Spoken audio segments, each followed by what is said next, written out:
Israel और Hamas युद्ध के बीच लाल सागर में हूती कहर का दूसरा नाम बन गया है, जिससे इजरायल और अमेरिका के जहाज थर-थर कांप रहे हैं।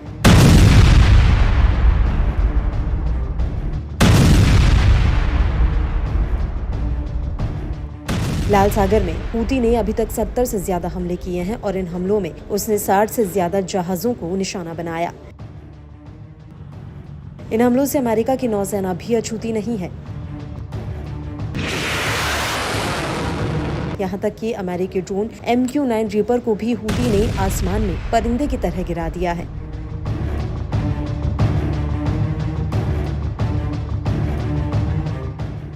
और अब हूती ने एक बार फिर से अमेरिका को एक बहुत बड़ी चोट दी है। दरअसल हूती का कहना है कि उसने सादा प्रांत में जासूसी के लिए मंडरा रहे अमेरिकी MQ-9 रीपर ड्रोन को मार गिराया है।